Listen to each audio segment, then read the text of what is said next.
Hello students, स्वागत है आपका आपके अपने चैनल फ्री टाइम में। अपने रीड से संबंधित काफ़ी वीडियो जो पुराना सिलेबस था उसके अकॉर्डिंग डाल दिए थे, लेकिन जैसे सिलेबस चेंज हुआ तो बहुत सारे टॉपिक जो हैं वो इसके अंदर ऐड हो गए हैं। काफ़ी डिमांड रही थी, कुछ बिजी थे इसलिए उनको उस समय पे अपने अपलोड नहीं कर पाए, लेकिन अब सारे के सारे वीडियो जो हैं वो आपको उपलब्ध हो जाएंगे। आपको पता है अपने चैनल फ्री टाइम में प्ले लिस्ट में रीड के नाम से एक प्ले लिस्ट है, उसके अंदर आपको सारे वीडियो उपलब्ध होंगे। आप वीडियो को पूरा देखना है, वीडियो को ज़्यादा से ज़्यादा शेयर करना है ताकि ज़्यादा से ज़्यादा स्टूडेंट्स को फ़ायदा हो। और चैनल को अगर आपने सब्सक्राइब नहीं किया है तो चैनल को सब्सक्राइब कर लीजिए। जैसे ही जो टॉपिक पूरा होगा वो टॉपिक पूरा होते ही आपको इसके रिटर्न नोट्स भी आपको डिस्क्रिप्शन में मिलेंगे, तो आप नोट्स भी देख सकते हैं। बाकी वीडियो को आप अच्छी तरह से देखेंगे तो निश्चित रूप से आपको नोट्स देखने की आवश्यकता भी नहीं पड़ेगी। ज़्यादा से ज़्यादा वीडियो को शेयर कीजिए, ज़्यादा से ज़्यादा स्टूडेंट्स को इसका फ़ायदा हो, अपनी यही इच्छा है। और ज़्यादा से ज़्यादा आपका सिलेक्शन हो, ये आपके लिए शुभकामनाएँ हैं। तो अपने पास क्या है, यांत्रिकी में अपने पास दो टॉपिक नए जुड़े हैं। एक तो है कार्य और दूसरा अपने पास है घूर्णन गति। कार्य क्या चीज़ है, पहले अपने कार्य के बारे में देखते हैं। कार्य क्या होता है, जब अपने किसी वस्तु पर बल लगाते हैं और बल लगाने से यदि वस्तु बल की दिशा में विस्थापित होती है तो बल और विस्थापन के गुणनफल को कार्य कहते हैं। अपने पास क्या है, कोई वस्तु है और उस वस्तु पर अपने बल लगाएं। ये अपने पास वस्तु है, इस वस्तु पर क्या किया, बल लगाया और बल लगाने से वस्तु बल की दिशा में विस्थापित हो गई। मान लो इसकी ये ए अवस्था थी, ये बी अवस्था में आ गई, ये बी अवस्था में आ गई। वस्तु का जो विस्थापन है वो एस हो गया। तो अपने पास कार्य क्या है, कार्य क्या होता है बच्चे, कार्य होता है, कार्य बराबर होता है बल गुणा विस्थापन, बल गुणा विस्थापन। यानी अपने पास जब किसी वस्तु पर बल लगाते हैं और बल लगाने से यदि वस्तु बल की दिशा में विस्थापित होती है तो बल और विस्थापन के गुणनफल को क्या कहा जाता है, कार्य। अपने F बल लगाया और S विस्थापन हुआ तो कार्य का जो मान है W इज इक्वल टू अपने पास क्या आ गया, Fs। ये अपने पास क्या हो गया, कार्य। लेकिन ये कार्य तब हो गया जब अपने क्या किया, वस्तु पर बल लगाया और बल लगाने से वस्तु जो है वो बल की दिशा में ही विस्थापित हो गई। अगर विस्थापन बल की दिशा में नहीं हो तब क्या करें, तब अपने कार्य का मान किस तरह से ज्ञात करें। अपने पास क्या है, ये वस्तु है, इसकी स्थिति A है, इस पर अपने F बल लगाया, ये F बल लगाया और वस्तु A से B तक विस्थापित हो गई। तब अपने क्या करते हैं, इस बल का घटक ज्ञात करते हैं। बल का घटक ज्ञात करते हैं किसकी दिशा में, विस्थापन की दिशा में। ये कोण अपने पास थीटा, ये अपने पास आ गया F कोस थीटा। तब जो कार्य है वो इस घटक के द्वारा किया जाएगा। तब अपने पास कार्य आ जाएगा W इज इक्वल टू आ जाएगा F कोस थीटा इंटू अपने पास क्या आ जाएगा, S आ जाएगा, F cos theta into S। ये अपने पास किसका मान आ गया, कार्य का मान आ गया। यानी W इज इक्वल टू आ गया F cos theta into S। इसको अपने से लिख दें, W is equal to Fs cos theta. इसको अपने यूं लिख सकते हैं, W is equal to vector F dot vector S। Cos theta जब आता है तो डॉट प्रोडक्ट होता है, डॉट प्रोडक्ट में क्या आता है, कोस थीटा आता है। तो W इज इक्वल टू आ गया F डॉट S। इसका मतलब ये हुआ, मैथमेटिकली अपने यूं कह सकते हैं कार्य के बारे में कि कार्य जो होता है वो बल और विस्थापन के अदिश गुणनफल के बराबर होता है। बल तथा विस्थापन का, बल तथा विस्थापन का अदिश गुणनफल, अदिश गुणनफल जो होता है वो क्या कहलाता है, कार्य कहलाता है। बल और विस्थापन का अदिश गुणनफल क्या कहलाता है, कार्य। यानी W is equal to vector F dot vector S। और ये अपने जानते हैं कि जहां अदिश गुणनफल होता है, डॉट प्रोडक्ट होता है, वहां परिणामी राशि जो है वो हमेशा अदिश राशि प्राप्त होती है।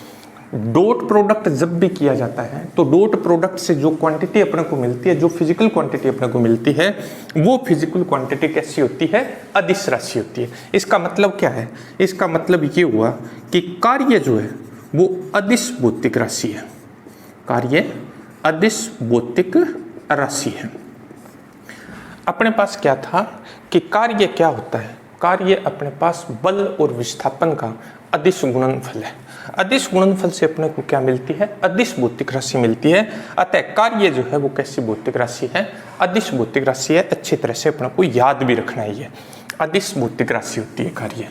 अब वस्तु पर बल द्वारा किए गए कार्य का मान ज्ञात करने के लिए अपने पास 3 चीजों की अपने को जानकारी होनी चाहिए।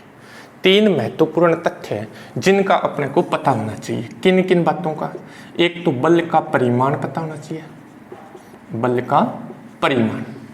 अगर अपने कार्य ज्ञात कर रहे हैं तो उस कार्य के लिए अपने को एक तो बल के परिमाण की जानकारी अपने को होनी चाहिए। दूसरा अपने पास क्या बचे कि विस्थापन का परिमाण पता होना चाहिए। विस्थापन का परिमाण जो है वो अपने को ज्ञात होना चाहिए। और तीसरा जो है वो बल तथा विस्थापन के मध्य कोण क्या है, उस कोण की अपने को जानकारी। ये 3 तथ्य अगर अपने को पता है तो अपने कार्य का मान आसानी से ज्ञात कर सकते हैं। देखिए, ये बल का परिमाण है, ये विस्थापन का परिमाण है, ये बल और विस्थापन के मध्य कोण है। तो बल और विस्थापन के मध्य कोण, विस्थापन का परिमाण और बल का परिमाण ज्ञात होने से अपने क्या कर सकते हैं, कार्य का मान ज्ञात कर सकते हैं। अब देखिए, कार्य जो होता है, कार्य को अपने 2 भागों में बांट सकते हैं। कार्य को अपने क्या करते हैं, 2 भागों में विभाजित कर सकते हैं। क्या क्या कार्य है, एक है आंतरिक कार्य, एक अपने पास क्या है, आंतरिक कार्य, इंटरनल वर्क बोलते हैं इसको। ठीक है, आंतरिक कार्य क्या होता है, पहले अपनी परिभाषा देखते हैं, फिर आपको एग्जाम्पल बताऊंगा। बिल्कुल इजी सा है अपने पास। क्या है, जब अपने किसी वस्तु पर बल लगाए और बल के फलस्वरूप वस्तु में विस्थापन नहीं होता है तो किया गया कार्य जो है वो आंतरिक कार्य कहलाता है।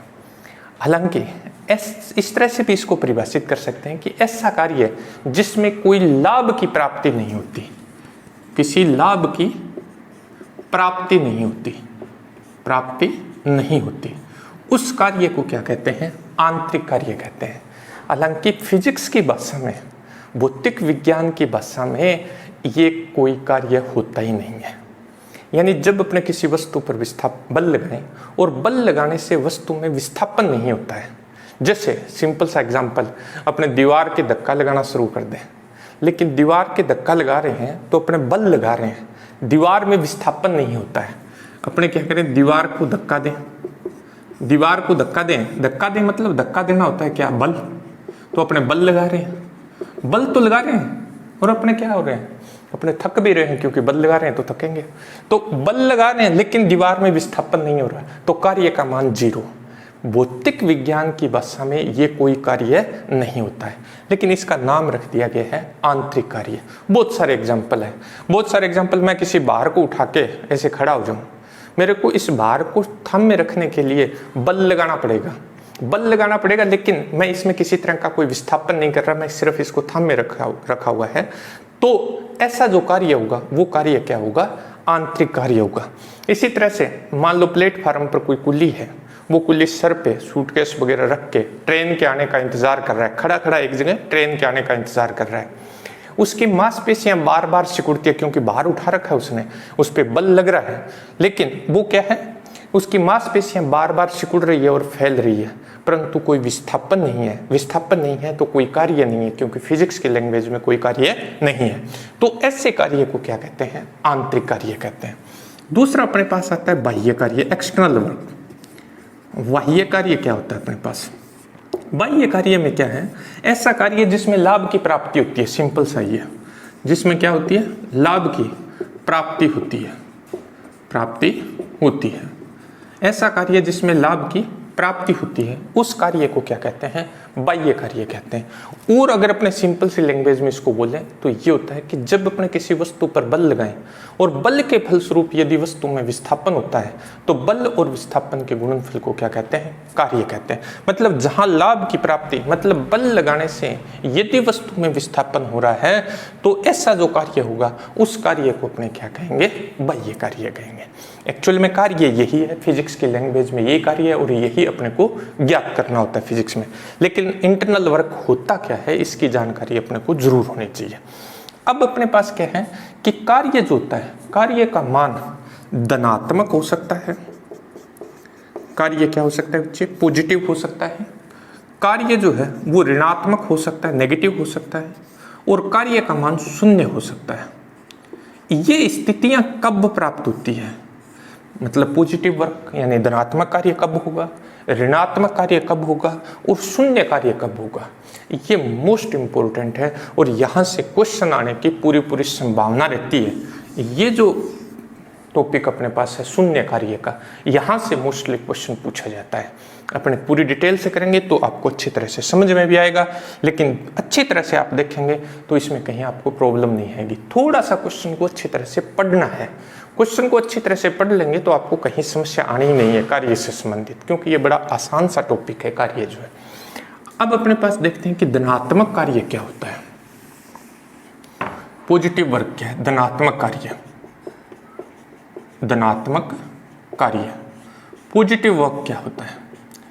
यदि theta is equal to 0 degree हो, थीटा क्या है, बल और विस्थापन के मध्य कोण है। यहां से कर रहे हैं अपने, ये सारा इस फॉर्मूले से करेंगे, समीकरण नंबर 2 नाम दे देता हूं मैं, समीकरण नंबर 2 से करेंगे सारा। यदि अपने पास theta is equal to 0 degree हो, इसका अर्थ यह है कि बल तथा विस्थापन, बल तथा विस्थापन की दिशा, विस्थापन की दिशा समान हो, यानी बल और विस्थापन एक ही दिशा में, जिस दिशा में बल लगा रहे हैं उसी दिशा में अगर विस्थापन हो तब अपने पास थीटा का मान 0 होगा। थीटा का मान 0 होगा तो समीकरण 2 से W इज इक्वल टू अपने पास क्या आ जाएगा, FS आ जाएगा।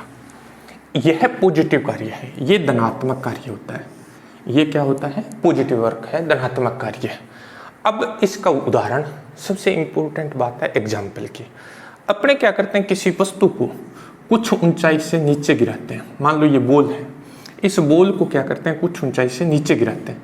जब ये बॉल नीचे की तरफ गिरती है, नीचे की तरफ गिरती है, उस समय क्या होता है, गुरुत्वीय बल, गुरुत्वीय बल हमेशा पृथ्वी के केंद्र की तरफ लगता है। इस वस्तु में विस्थापन किधर हो रहा है, नीचे की तरफ हो रहा है। बल और विस्थापन, बल मतलब गुरुत्वीय बल, बल का ध्यान रखना है यहाँ, गुरुत्वीय बल, गुरुत्वीय बल नीचे की तरफ है, विस्थापन नीचे की तरफ है, तो बल और विस्थापन की दिशा क्या हो गई, समान हो गई। तो इस समय गुरुत्वीय बल द्वारा किया गया कार्य जो होगा वो क्या होगा, धनात्मक कार्य होगा।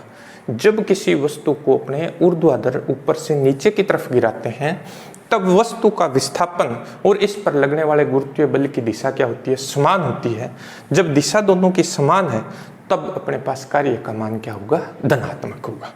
दूसरा अपने पास है ऋणात्मक कार्य, ये था धनात्मक कार्य। दूसरा अपने पास क्या, नेगेटिव वर्क।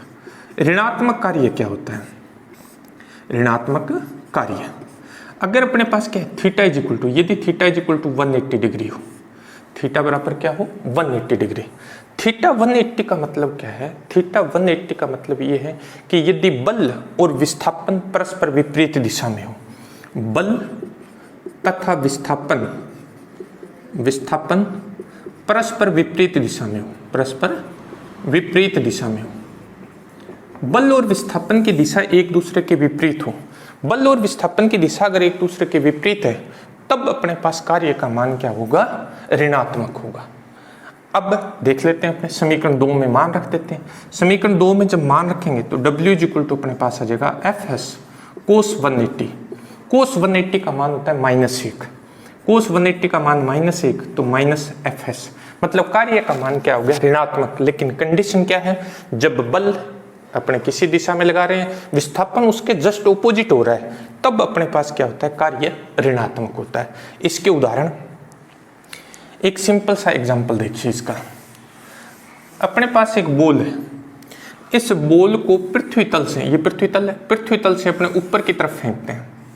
बॉल को पृथ्वी तल से किधर फेंक दिया, ऊपर की तरफ फेंका। बॉल ऊपर की तरफ जा रही है, इसका विस्थापन ऊपर की तरफ है। गुरुत्वीय बल हमेशा पृथ्वी के केंद्र की तरफ लगता है, नीचे की तरफ लगता है। इस बॉल को अपने ऊपर की तरफ फेंका है, ऊपर की तरफ फेंका है तो इसका विस्थापन ऊपर की तरफ है। गुरुत्वीय बल हमेशा पृथ्वी के केंद्र की तरफ लगता है, गुरुत्वीय बल की दिशा पृथ्वी के केंद्र की ओर, मतलब नीचे की ओर है। तो इस स्थिति में गुरुत्वीय बल द्वारा किया गया कार्य, यहाँ थोड़ा सा ध्यान रखना है, गुरुत्वीय बल द्वारा किया गया कार्य किया गया कार्य ऋणात्मक होगा। गुरुत्वीय बल द्वारा किया गया कार्य क्या होगा? ऋणात्मक। अपने क्या कर रहे हैं, बस बॉल को ऊपर की तरफ फेंक रहे हैं, विस्थापन ऊपर की तरफ हो गया, गुरुत्वीय बल नीचे की तरफ लग रहा है, तो गुरुत्वीय बल द्वारा किया गया कार्य जो है वो क्या हो गया? ऋणात्मक। यहां ध्यान क्या रखना है, यहां अगर अपने से पूछ लिया जाए कि आरोपित बल द्वारा किया गया कार्य, आरोपित बल द्वारा किया गया कार्य, आरोपित मतलब वह बल जिससे अपने इसको ऊपर की तरफ फेंका है वो आरोपित बल है। अब अगर आपने जो बल लगाया वो बल आपने किधर लगाया? ऊपर की तरफ लगाया, तभी ये वस्तु ऊपर की तरफ जा रही है। इसके लिए ये आरोपित बल है। ये क्या है? आरोपित बल। आरोपित बल के बारे में अगर पूछ लिया जाए तो आरोपित बल और विस्थापन की दिशा क्या है? समान है। तो इस केस में आरोपित बल द्वारा किया गया कार्य जो होगा वो पॉजिटिव होगा, धनात्मक कार्य होगा, लेकिन गुरुत्वीय बल द्वारा किया गया कार्य क्या होगा? ऋणात्मक होगा। समझो आ गई होगी अच्छी तरह से बात। ऋणात्मक कार्य अपने, हालांकि ऋणात्मक कार्य पढ़ रहे हैं, मैं एग्जाम्पल ऋणात्मक कार्य का बता रहा हूं, लेकिन ये अपने पास बड़ी इंपॉर्टेंट बात है कि अगर अपने से यहां पूछ ले कि एक बॉल को अपने ऊर्ध्वाधर ऊपर की तरफ फेंक रहे हैं, ठीक है, क्योंकि अपने माइंड सेट हो जाता है पहले से कि ऊपर की तरफ जा रही है तो नेगेटिव कार्य। ऐसा नहीं है, वो किसके लिए कार्य पूछ रहा है अपने को ये ध्यान रखना है। जब वस्तु को अपने ऊर्ध्वाधर ऊपर की तरफ फेंक रहे हैं तो गुरुत्वीय बल का अगर बात आती है तो गुरुत्वीय बल द्वारा किया गया कार्य ऋणात्मक होगा, और अगर आरोपित बल का पूछा जा रहा है तो आरोपित बल द्वारा किया गया कार्य जो है वो क्या होगा? धनात्मक होगा। तो ये था अपने पास ऋणात्मक कार्य। अब ऋणात्मक कार्य का एक बहुत ही अच्छा एग्जाम्पल क्या है? घर्षण बल। घर्षण बल, यहां आपको कुछ भी सोचने की जरूरत नहीं है। आपने पढ़ा था घर्षण बल वाले टॉपिक में, घर्षण बल भी अपना पढ़ा हुआ है, उसको अच्छी तरह से आप दोबारा देख लीजिए। घर्षण बल है, अपने क्या किया, ये कोई पिंड है, ये एक सतह पर है, इस पर अपने बल लगाया, बल लगाएंगे तो बल लगाते ही क्या होता है? घर्षण बल उत्पन्न हो जाता है। क्या होता है? घर्षण बल गति की विपरीत दिशा में। घर्षण बल हमेशा गति की विपरीत दिशा में उत्पन्न होता है। घर्षण बल हमेशा गति का विरोध करता है। तो घर्षण बल द्वारा किया गया कार्य हमेशा क्या होता है? नेगेटिव होता है। ये बड़ा इंपॉर्टेंट है ऋणात्मक कार्य के लिए।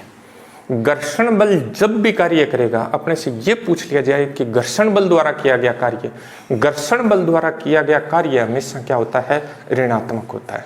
यानी नेगेटिव वर्क डन किसके द्वारा होता है? Friction force. Friction force always क्या करता है? नेगेटिव वर्क करता है। तो हमेशा क्या होता है? घर्षण बल द्वारा किया गया कार्य जो है वो क्या होगा? नेगेटिव हो, क्योंकि घर्षण बल हमेशा गति की विपरीत दिशा में होता है, और गति की विपरीत मतलब विस्थापन की विपरीत दिशा में होता है। तो घर्षण बल द्वारा कोई भी विरोधी बल या इसको प्रतिरोधी बल भी कह देते हैं, प्रतिरोधी बल, विरोधी बल, प्रतिरोधी बल, ये जो बल होते हैं, या घर्षण बल भी इन्हीं में से हैं, ये जो भी बल होते हैं, इन बलों के द्वारा किया गया कार्य हमेशा ऋणात्मक होता है। जैसे अपने ब्रेक लगाते हैं उस टाइम जो कार्य होता है, ब्रेक के द्वारा किया गया कार्य जो है, मतलब अपने विरोध कर रहे हैं उसकी गति का, तो वो कार्य भी क्या होता है? ऋणात्मक होता है। तो ये था ऋणात्मक कार्य। अब आता है शून्य कार्य, मोस्ट इंपोर्टेंट है बच्चे। शून्य कार्य क्या होता है?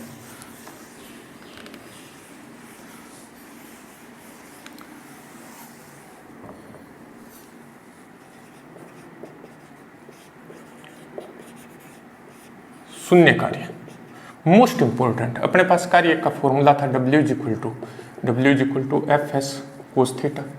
अगर अपने पास थीटा इज इक्वल टू, यदि theta is equal to 90 degree हो, थीटा इज इक्वल टू क्या हो? 90 डिग्री, मतलब बल तथा विस्थापन परस्पर लंबवत हो। बल और विस्थापन अगर एक दूसरे के लंबवत हो तब अपने पास क्या होगा? तब उस फॉर्मूले में मान रखिए W इज इक्वल टू आ जाएगा FS कोस 90 का मान होता है 0, तो कार्य का मान क्या हो गया? 0। यदि किसी वस्तु पर लगने वाला बल उसके विस्थापन के लंबवत है, तब उस बल द्वारा किया गया कार्य हमेशा क्या होता है? शून्य होता है। कैसे? एग्जाम्पल देखिए, ये पृथ्वी तल है, अपने इस पृथ्वी तल पर चल रहे हैं, अपने इस पृथ्वी तल पर चल रहे हैं, ऐसे चल रहे हैं, मतलब विस्थापन अपना ये है। पृथ्वी तल पर मैं ऐसे चल रहा हूँ तो ये मेरे विस्थापन की दिशा होगी। अब बल, गुरुत्वीय बल हमेशा पृथ्वी के केंद्र मतलब नीचे की तरफ लगेगा, तो अपने विस्थापन के क्या हो गया, लंबवत। जब हम पृथ्वी तल पर चलते हैं तो गुरुत्वीय बल द्वारा किया गया कार्य क्या होता है, शून्य होता है। जब हम पृथ्वी तल पर चलते हैं तो गुरुत्वीय बल द्वारा किया गया कार्य क्या होता है, शून्य। जब हम पृथ्वी तल पर चलते हैं, पृथ्वी तल पर चलते हैं तो गुरुत्वीय बल द्वारा किया गया कार्य, गुरुत्वीय बल द्वारा किया गया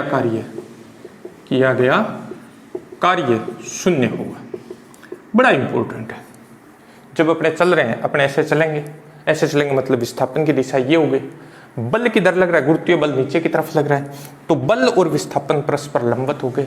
तो जब हम पृथ्वी तल पर चलते हैं तो उस समय गुरुत्वीय बल द्वारा किया गया कार्य क्या होता है, शून्य होता है। इसका एक बड़ा इंपॉर्टेंट एग्जाम्पल, और यहां से सीधा क्वेश्चन पूछ लिया जाता है। जब कोई वस्तु वर्ताकार पथ में घूमती है, जब कोई वस्तु वर्ताकार पथ में घूमती है, एक वस्तु है जो r त्रिज्या के वर्ताकार पथ में घूम रही है, ये r त्रिज्या के वर्ताकार पथ में। यहां एक चीज बड़ी इंपॉर्टेंट है कि कोई भी वस्तु जब वर्ताकार पथ में घूमती है तो उसे एक अभिकेंद्रीय बल की आवश्यकता होती है, उसे एक अभिकेंद्रीय बल की आवश्यकता होती है। जब कोई वस्तु वर्ताकार पथ में घूर्णन करती है तो उसे क्या चाहिए, एक अभिकेंद्रीय बल चाहिए। अब ये अभिकेंद्रीय बल जो होता है वो हमेशा केंद्र की तरफ लगता है, वर्ताकार पथ के केंद्र की तरफ। पृथ्वी सूर्य के चारों तरफ चक्रण कर रही है, पृथ्वी पर भी अभिकेंद्रीय बल लग रहा है। चंद्रमा पृथ्वी के चारों तरफ चक्रण कर रहा है, इस पर भी अभिकेंद्रीय बल, यानी अभिकेंद्रीय बल के बिना वर्ताकार गति नहीं होती है। तो ये अभिकेंद्रीय बल है। इस वस्तु का विस्थापन हमेशा स्पर्श रेखीय दिशा में होता है। विस्थापन हमेशा क्या होता है, स्पर्श रेखीय दिशा में होता है, स्पर्श रेखीय दिशा में। तो स्पर्श रेखीय दिशा में विस्थापन ये हो गया, बल ये हो गया, दोनों के बीच में स्पर्श रेखा, वृत्त की स्पर्श रेखा त्रिज्या पर लंब होती है। तो ये कोण कितने डिग्री का हो गया, 90 डिग्री का। इसका मतलब ये हुआ कि अभिकेंद्रीय बल द्वारा किया गया कार्य हमेशा शून्य होता है। अभिकेंद्रीय बल द्वारा किया गया कार्य क्या होता है, हमेशा शून्य होता है। ये मोस्ट इंपोर्टेंट है। अभिकेंद्रीय बल के द्वारा किया गया कार्य जो है वो क्या होता है, हमेशा 0 होता है। क्योंकि अभिकेंद्रीय बल और वस्तु में जो विस्थापन होता है, अभिकेंद्रीय बल का मतलब वर्ताकार पथ में गति। तो वर्ताकार पथ में जब भी कोई पिंड गति करता है तो उस पर लगने वाला अभिकेंद्रीय बल और उसका विस्थापन परस्पर क्या होता है, लंबवत होते हैं। तो अभिकेंद्रीय बल द्वारा किया गया कार्य सदैव शून्य होता है। अब देखिए, एक अपने पास कार्य ऊर्जा परमेय है, हालांकि अपने लेवल से बाहर की बात है, फिर भी कार्य ऊर्जा परमेय, ऊर्जा परमेय। आप सिर्फ ये ध्यान रखेंगे, किसी वस्तु पर बल द्वारा किया गया कार्य जो होता है वो वस्तु की गतिज ऊर्जा में परिवर्तन के बराबर होता है। किसी वस्तु पर बल द्वारा किया गया कार्य वस्तु की गतिज ऊर्जा में परिवर्तन के बराबर होता है, यानी W = K2 - K1। ये अंतिम गतिज ऊर्जा है, ये प्रारंभिक गतिज ऊर्जा। यदि गतिज ऊर्जा बढ़ जाती है तो कार्य धनात्मक, गतिज ऊर्जा घट जाती है तो कार्य ऋणात्मक, गतिज ऊर्जा में कोई परिवर्तन नहीं होता तो कार्य क्या हो जाएगा, शून्य हो जाएगा। अब आता है अपने पास मात्रक। कार्य का मात्रक क्या है? कार्य अपने लिखा था बल गुणा विस्थापन। बल का मात्रक होता है न्यूटन, विस्थापन का मात्रक होता है मीटर। तो न्यूटन गुणा मीटर, इसे जूल कहते हैं। तो एसआई पद्धति में कार्य का जो मात्रक है वो क्या है, जूल है। तो 1 जूल को अपने परिभाषित भी कर सकते हैं। 1 जूल = होता है 1 न्यूटन × 1 मीटर। यदि किसी वस्तु पर 1 न्यूटन बल लगाने से वस्तु 1 मीटर विस्थापित होती है तो बल का मान 1 जूल के बराबर होगा। अब आता है अपने पास सीजीएस पद्धति में। सीजीएस पद्धति में बल का जो मात्रक होता है, सॉरी गलत बोल गया मैं, कार्य का जो मात्रक होता है वो अर्घ होता है। सीजीएस पद्धति में कार्य का जो मात्रक है वो क्या है, अर्घ है। और अपने पास इन दोनों में संबंध होता है, जूल और अर्घ में। ये अपने को ध्यान रखना है। 1 जूल जो होता है वो 10 की पावर 7 अर्ग के इक्वल टू होता है। ये अपने को अच्छी तरह से संबंध याद रखना है। ये कार्य से रिलेटेड जो टॉपिक था वो अपने पास ये था। अच्छी तरह से पूरा वीडियो देखेंगे। किसी तरह की आपको समस्या हो तो आप मेरे को कमेंट करना, आपको पूरा रिप्लाई मिलेगा उसका। अच्छी तरह पूरा वीडियो पूरा देखना है और ज़्यादा से ज़्यादा शेयर करना है। चैनल को सब्सक्राइब कीजिए। Thank you.